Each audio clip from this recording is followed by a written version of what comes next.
جو لوگ موٹاپا کم کرنے کے لیے ورزش کرتے ہیں، بھاگتے ہیں، بھاری بھرکم مشینوں کے ذریعے سے اپنی چربی کو پگھلانے کی کوشش کرتے ہیں اور پسینے سے شرابور ہوتے ہیں، تو یہ کوئی آسان کام تو نہیں ہوتا ہے، لیکن وہ کتنے شوق سے کر رہے ہوتے ہیں، پابندی سے پیسے دے کے جم والوں کو یہ سب کچھ کر رہے ہوتے ہیں۔ کیوں؟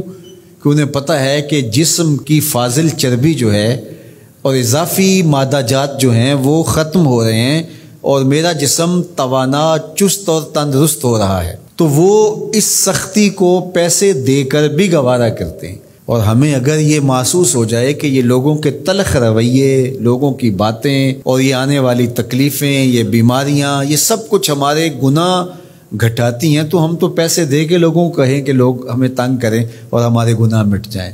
تو اس لیے وہ تو مہربانیاں ان کی جو اذیت دیتے ہیں، تکلیف پہنچاتے ہیں، اس لیے کہ اس کے بدلے میں گناہ دھل رہے ہوتے ہیں اور اندر صاف ہو رہا ہوتا ہے۔ یہ کوئی میرا بتایا ہوا اور بیان کردہ فلسفہ نہیں ہے۔ حضرت ابو سعید خدری اور حضرت ابو ہریرہ رضی اللہ تعالیٰ عنہ وہ فرماتے ہیں ہم نے حضور سے سنا کہ مومن کو جو تکلیف، بیماری، پریشانی، صدمہ، دکھ، اذیت پہنچتی ہے، اللہ اس کے بدلے میں اس کے گناہوں کو ختم کر دیتا ہے۔ دکھوں کے بدلے میں یہ صلہ ملتا ہے تو دکھ تو پھر اچھے ہی ہوئے نا، دکھ تو پھر باطن کو سنوارنے والے ہی ہوئے نا۔ تو میاں صاحب نے تبھی تو کہا تھا کہ دکھ قبول محمد بخشا، راضی رہن پیارے۔ اگر اس کی رضا نصیب ہوتی ہے اور گناہ دھلتے ہیں تو پھر دکھ بھی قابل قبول ہے، اذیت بھی قابل قبول ہے۔ قال النبی صلی اللہ علیہ وآلہ وسلم من یرد اللہ بہ خیرا یصب منہ، اللہ جس شخص کی بھلائی کا ارادہ کرتا ہے اس کو مشکلوں میں، تکلیفوں میں مبتلا کر دیتا ہے۔ ایک تو حدیث آپ نے یہ بھی سنی ہوئی نا کہ اللہ جس شخص کی بھلائی کا ارادہ کرتا ہے اس کو دین میں فقاہت نصیب کر دیتا ہے۔ اور دوسری یہ روایت بھی صحیح بخاری کی ہے، اللہ جس شخص کی بھلائی کا ارادہ کرتا ہے اس کو تکلیفوں میں مبتلا کر دیتا ہے، دکھوں میں مبتلا کر دیتا ہے، اذیتوں میں مبتلا کر دیتا ہے، پریشانیاں اس کے اوپر نازل ہوتی ہیں، اذیتیں اس کے اوپر آتی ہیں۔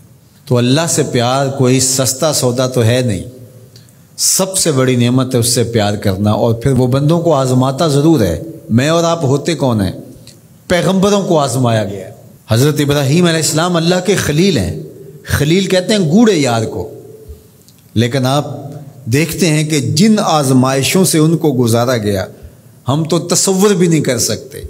بیٹے کی گردن پہ چھری رکھ کے ذبح کرنے کا کہا، یہ الگ بات ہے کہ بعد میں وہاں دمبا رکھ دیا گیا، لیکن انہوں نے تو چھری پھیر دی تھی بیٹے کی گردن پہ۔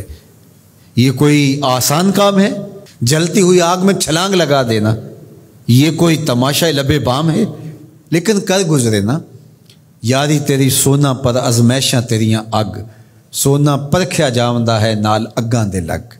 سونے کو پرکھنے کے لیے خالص ہے کہ نا خالص ہے، آگ میں ڈالا جاتا ہے۔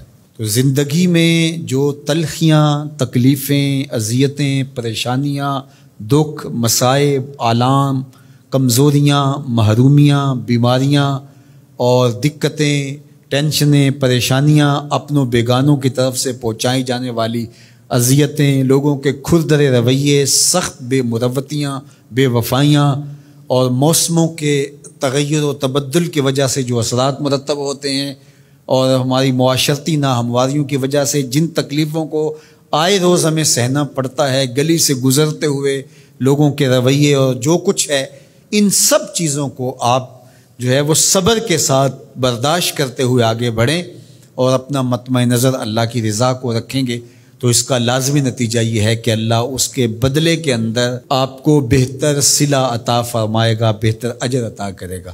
لیکن اگر فرض کرو یہ ساری چیزیں آپ برداشت نہیں کریں گے تو آنے والی بیماریوں کو، پریشانیوں کو، موسم کی شدتوں کو آپ روک بھی نہیں پائیں گے، لیکن آپ جو ہے وہ مجموعہ اذیت بن جائیں گے۔ آپ ہر وقت اپنے آپ سے ہی تنگ رہیں گے اور اجر سے بھی محروم رہیں گے۔ تو اس لیے یہ زندگی ان چیزوں کے ساتھ ہی گزرے گی اور ان چیزوں کے ساتھ ہی گزارا کرنا پڑے گا، اور یہ ساری چیزیں زندگی کے ساتھ ساتھ چلتی رہیں گی، تکلیفیں بھی آتی رہیں گی، ان کو برداشت کر کے آگے بڑھتے رہنا ہی ہماری زندگی کا حسن اور ہماری زندگی کا جمال ہے۔ لَقَدْ خَلَقْنَا الْإِنسَانَ فِي قَبْضٍ، انسان کو پیدا ہی مشقت میں رہتا کیا گیا ہے، لیکن اس کے باوجود جب وہ ان ساری چیزوں کو اللہ کی رضا کے لیے گوارا کرتا ہے کہ کوئی بات نہیں، یہ سب کچھ میرے مالک کی طرف سے ہے اور یہ میری زندگی کے سسٹم کا حصہ ہے، اور وہ آگے بڑھتا چلا جاتا ہے، تو زندگی اس کے لیے آسان ہوتی چلی جاتی ہے۔ ورنہ زندگی اتنی تلخ کہ قدم نہیں اٹھایا جاتا اور ہر وقت بندہ ان مصائب سے نکلنے نہیں پاتا۔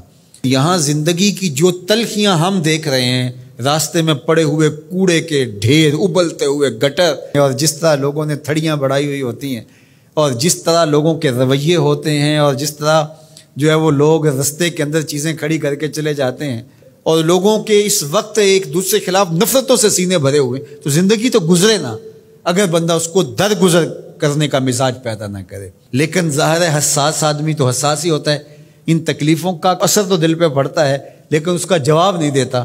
تو جب جواب نہیں دیتا ہے تو میرے حضور نے کتنی خوبصورت بات فرمائی، اللہ اس ایک ایک آنے والی تکلیف کے بدلے میں اس کے گناہوں کو دھو ڈالتا ہے۔ گناہ بھی ہمارے تھوڑے نہیں ہیں، تو میں سمجھتا ہوں کہ جس طرح زندگی ہماری کٹ رہی ہے، گزر رہی ہے، میرے مالک نے ہماری معافی کے راستے بھی بڑے رکھے ہوئے ہیں۔